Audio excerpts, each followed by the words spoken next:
Welcome to Hunter Beyond Time and Space Chapter 63. Come out and play again when there's a chance. No one noticed what was happening in the safety channel. It was like an abyss that swallowed everything. Outside the restaurant, lonely footsteps could be heard.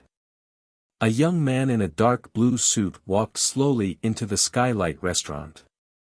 There was a small white turbine pattern embroidered on his cuff. Li Shutong had finished his entire portion of braised pork and was quietly watching the teenager eating fried sauce noodles. From the young man's perspective, he could see Li Shutong's face, but he could only see Qingqin's back. Just as he was about to say something, he saw Li Shutong raise his hand to stop him. And he smiled and pointed to Qingqin, saying, "Let's wait for him to finish eating before we talk about anything." The young man was stunned and looked at Qingqin's back strangely. Because of Qingqin's back facing him, he could not recognize Qingqin's identity. He was curious about who this person was that Li Shutong had the patience to wait for. And even though someone was waiting, Qingqin still ate slowly. As if he didn't hear the huge noise made by the black kite 01 outside the window, or see the dozen or so floating airships circling around the eternal building, carrying grimoires. These flying killers hovered around like asteroids orbiting a star. "I'm done eating," Qingqin wiped his mouth and put on his cat mask again, looking at his teacher. Li Shutong smiled at the young man outside the door and said, "Chen Yehu, the eldest grandson of the Chen family. I heard you've been promoted to a rank. The level of my promotion does not matter. We do not intend to go to war with the Knights or the Han Society. We just want you to go back to the 18th prison." "There's no need to make a fuss," Chen Yehu bowed. "Rest assured, we'll sit here and chat for a while and then leave." "We won't trouble you," Li Shutong smiled. "That's good. I won't disturb you then. We'll leave when you do." Chen Yehu exited the Skylight restaurant, and the combat team downstairs began to stand by, while the armed helicopters began to hover in place. The helicopter even turned off its searchlight and the engine roar lowered to its lowest level. The situation seemed to end so simply. But it wasn't that simple. Li Shutong looked at Qingqin and said, "Once I step out of the 18th prison, it will trigger too many people's nerves, so you know why I'm not coming out." "Are they afraid of you?" Qingqin asked. Li Shutong smiled and shook his head. "Even if one steps into demigod in this era, they are not invincible. They are not afraid of me, but of fire.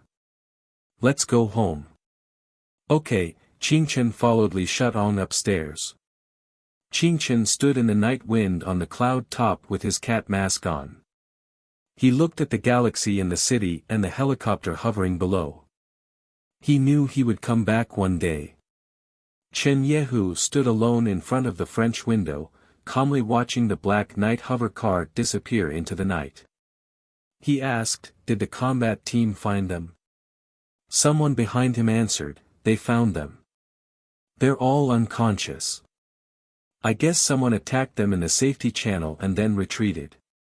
Chen Yehu smiled, "This is telling us that the net we've woven is not tight enough. Let's withdraw and go home." However, those who were disturbed by the night couldn't sleep at all. No one knows how many people walked into the remote conference room in the middle of the night, or how many analysis reports were made. This important news was spreading on the internet, and the media began to report it. Some analyzed that the person who met with Li Shutong is unknown, but it could be a representative of some external force. Others analyzed that the recent incidents of time travelers and the appearance of the parallel world have caused turmoil, so Li Shutong has reappeared in everyone's sight to plan something new. Tonight, it may have an unforeseeable impact on the entire Federation. Most people tend to believe the first guess. Li Shutong came out of prison after 8 years to meet an important person and discuss something very important. Although they don't know who the person with the cat mask is, he must be very important. Judging from his figure, he could be Qing Sun from the Qing family or Luo Mo. Is he Li Zhengzai from the Lu Island Consortium? Or is he Kamashiro from the Kamaya Consortium? It's uncertain.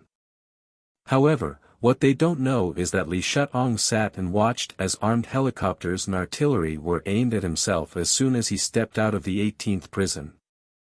And it was just to show Qingchen the scenery. As he said, his students must see the scenery others had seen. That's all. And the reason why he ate braised pork was just because he wanted to eat it. On the way back, Qingchen sat in the soft seat of the hover car, and Li Shutong said to him, "Do you know why I asked you to wear a mask?"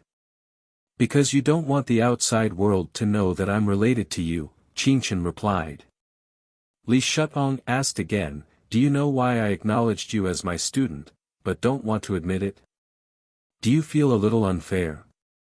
"No," Qingchen calmly shook his head, "it's because you know it's hard to remove the shackles on yourself, so you're afraid that those shackles will also bind me."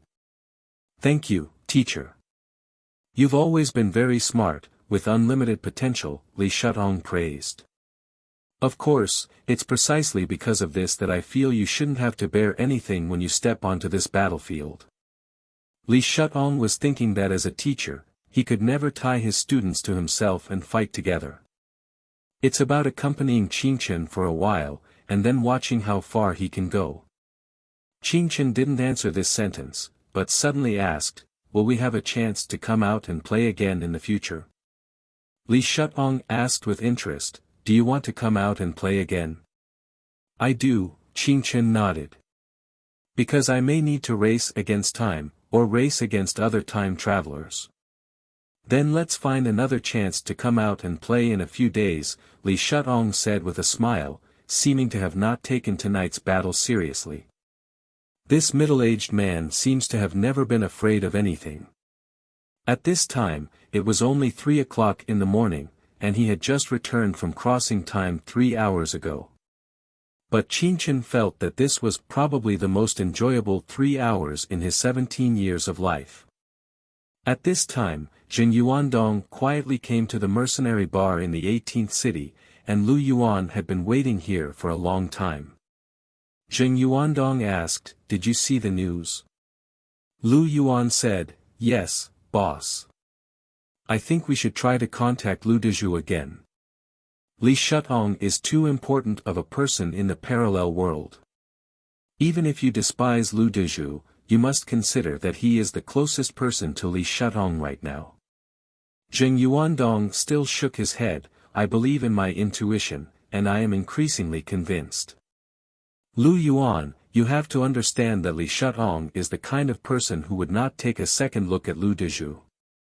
There must be a third time traveler in the 18th prison. What should we do?" Lu Yuan was helpless. "Find him." Thank you for listening to this episode of the audio novel, The Timeless Hunter. If you enjoy this channel, click subscribe for more fascinating English audio novels. Don't forget to leave a comment, like, turn on notifications, or share on social media below so you can find this channel again. Let us know your thoughts. See you next time.